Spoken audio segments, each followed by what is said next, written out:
Many areas saw their first snowfall of the season today, and the weather is causing delays for some students. Thanks so much for being here with us. For KGW News at 11, I'm Brittany Folgers.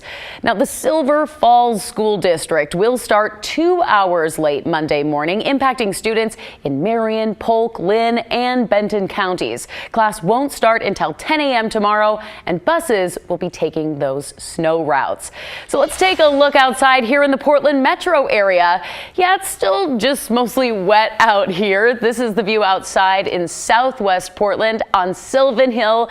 Yeah, we know this notorious area. It's one of the highest points in the city at about 750 feet above sea level, and it can be very tricky when winter weather hits. But good news tonight, looks like it's just wet and in good shape. Just rain out there, but those snow levels are dropping. Meteorologist Joe Rainier, you're tracking that for us. So what can we expect heading into Monday? Well, yeah, Sylvan Hill there, 750 feet. But again, their cold air is in place, Brittany, where we could see it drop down a little bit lower. Again, overnight, the snow level will be at 1,000 feet. Not a whole lot in terms of accumulation around the city, maybe up to an inch possible, 1,000 feet and higher. But you go throughout the coast range, yeah, you're going to be seeing some very slick roads, anywhere from 2 to 3 inches of snow just overnight. We do have some advisories to get to, but I want to point out the satellite and radar. We've been picking up all kinds of colors here all afternoon and evening, specifically the snow showers throughout the coast range. Again, downtown Portland, we're just looking at some showers, but you know this, a little bit of some snow showers in the higher elevations. Again, some of the snow isn't reaching the surface, but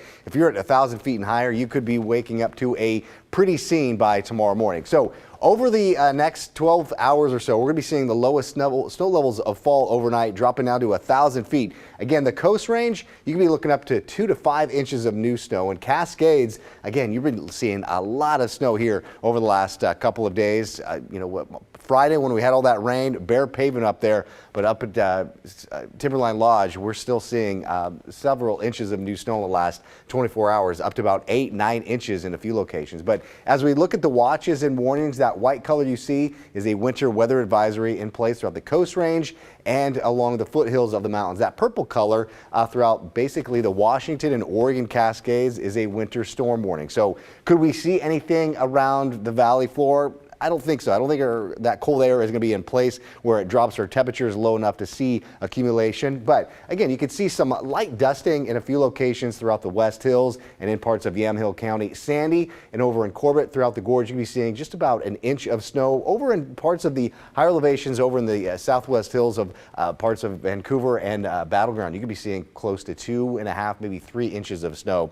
And coming in my detailed forecast, I am tracking more cold temperatures, but could we be seeing another round of some wintry precipitation? I'll talk more about that in a few minutes. All right, thanks so much, Joe. And let's take a look at some of the snow that we saw out there. Clackamas County got a fresh layer of it. This is what Sandy looked like earlier today. The grass still poking out and roads relatively clear.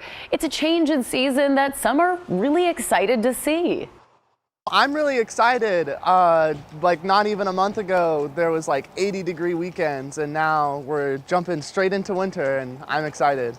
And with this first snowfall, it's always a good reminder to slow down on the roads and leave enough space to brake in this wintry weather.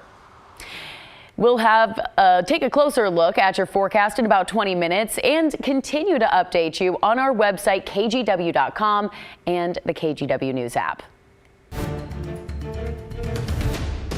Election day is just 2 days away, and Oregon's gubernatorial candidates are making their final push for votes. Polls have Democrat Tina Kotek and Republican Christine Drazan still neck and neck, with Kotek slightly in the lead. Unaffiliated candidate Betsy Johnson continues to lag behind. Our Blair Best caught up with all three candidates on what they hope to get across to voters in these final days. This race for governor has been the most competitive Oregon has seen in recent history. All three candidates now taking these final days before the election to travel the state and meet with voters.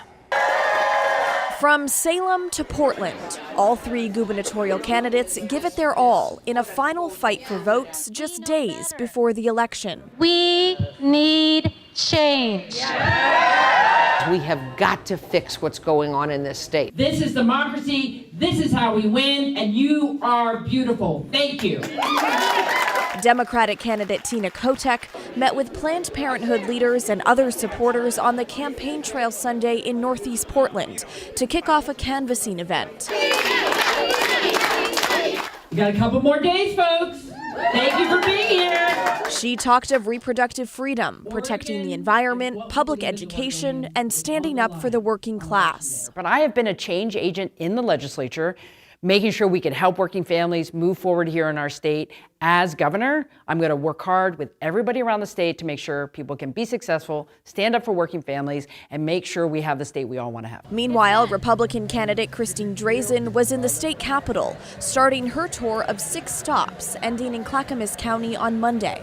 This election is our opportunity to turn our state around. She talked of supporting police, safer communities, and fighting to repeal Ballot Measure 110. If elected, she would be Oregon's first Republican governor since the 80s. We've come up short far too many times. Not this time. If we're going to have better for the future of our state, if we are going to address the homeless crisis on our streets, have a more affordable community, and in fact have better, stronger schools, we can't choose more of the same. We have got to vote for change. Not holding an event today was unaffiliated candidate Betsy Johnson. Instead, she made the rounds at small businesses in the Portland metro. This after her tour of rural Oregon last week. We are caring way too much right now about who wins the horse race. Does the Democrat win? Does the Republican win?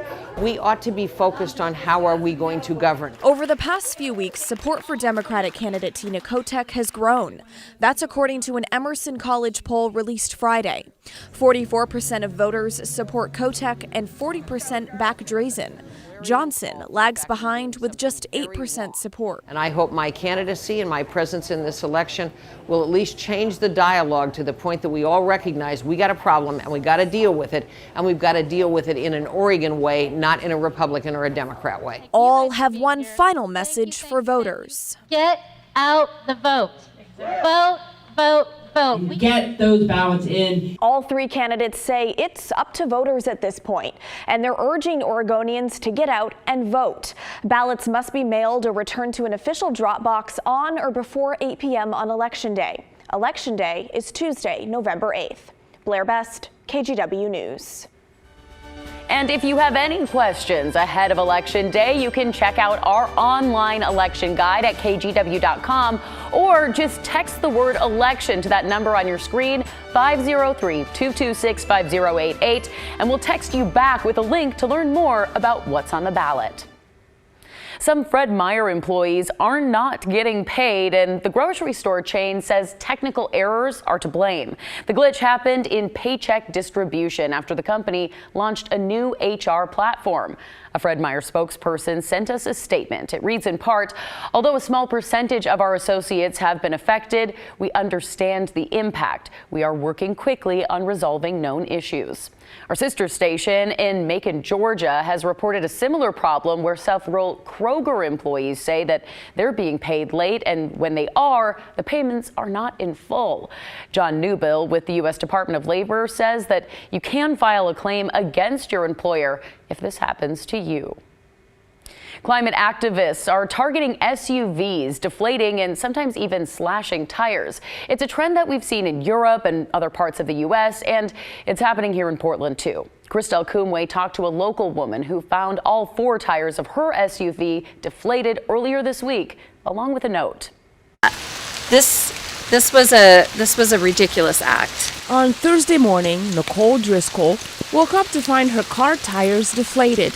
The car, parked in her Southeast Portland neighborhood, also had a note by the door handle. So the leaflet was stuck right in here. So I didn't think anything of it.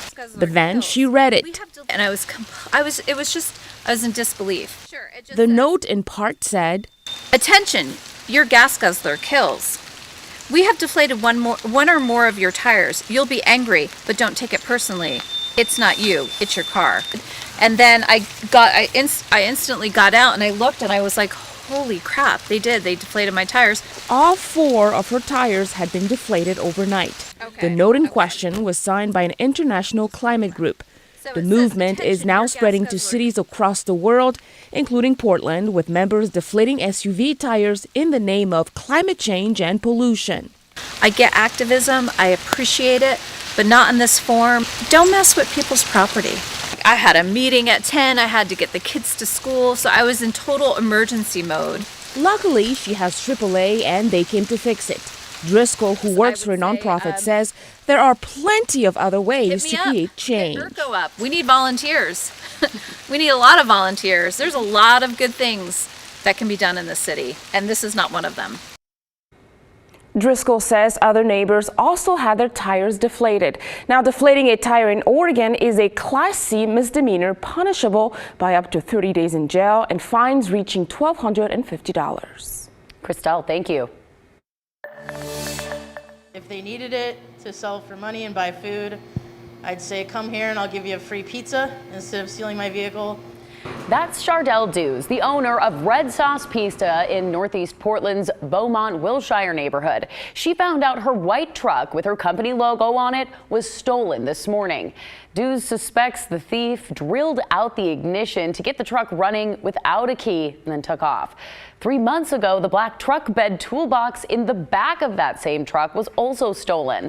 Dews says the truck is one of a kind and worth between $6,000 and $7,000. If you have any info on where it is or who stole it, contact Portland Police.